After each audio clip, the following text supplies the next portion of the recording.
Recorded Books and One Click Digital present Hood Misfits Volume 4 Carl Weber Presents by Brick and Storm. Narrated by Morae Brehon, Mercedes Gold, Ross Stills, and Jules Williamson.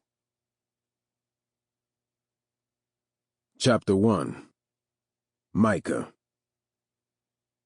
After Candace sucked my dick and swallowed any chances of her having my children, I got up and went to the shower. I'd never had a nut as painful as the one I just had. That nigga Enzo had stuck a wire hanger up my pee hole when it was scalding hot, and that shit had fucked me up. For days he tortured me in an old abandoned house after he had other members of the Nightwings turn against me to help him with his plan. He caught me slipping one time, but he wouldn't again. As soon as the warm water hit my body, I let out a yell and punched the wall. Enzo had done a number on me, and I intended to make that motherfucker pay. With everything I had left in me, he would pay.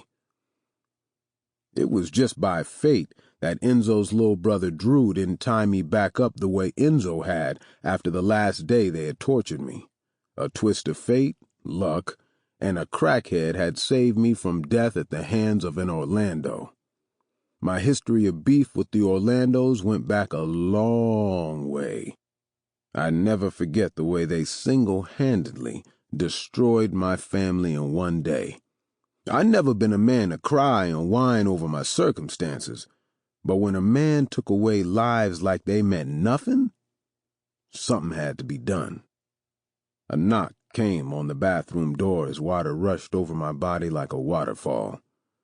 The crib I was in wasn't the normal place I laid my head, but because I wasn't into trusting Candace as far as I could throw her, actually I could throw that bitch farther than I could trust her, I wasn't about to have her take me there. The bathroom was small. The granite countertop was only big enough to hold my toothpaste, toothbrush, and shaving kit.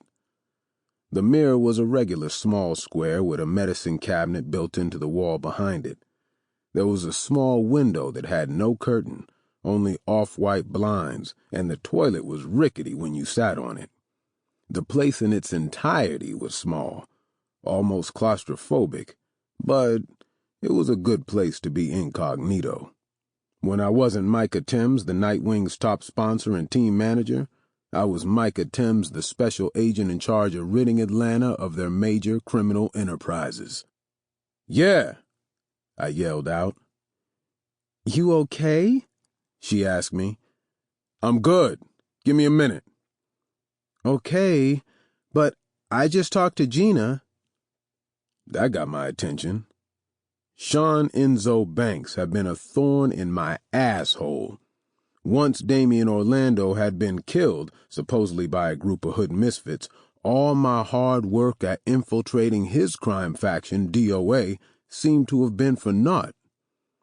The operation I'd been heading up for years seemed to be on the verge of collapse until I convinced my director that there were others out there who still needed to be taken down. It had all been a ploy to stay connected to DOA any way I knew how. Since Dame, Dante, and their father, Lou Orlando, had all been taken down, I knew I was one step closer to getting the streets of Atlanta safe again.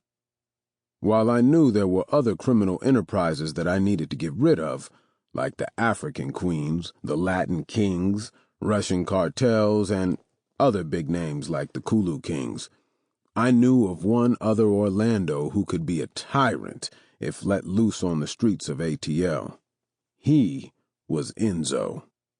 Phenom was another one on my list, who I had a sneaking suspicion about.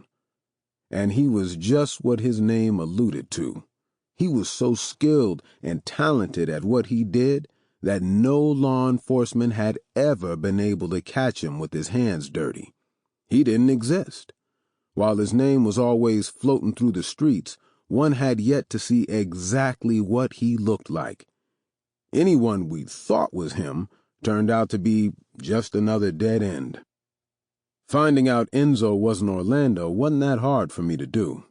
I knew the Sample complete. Ready to continue?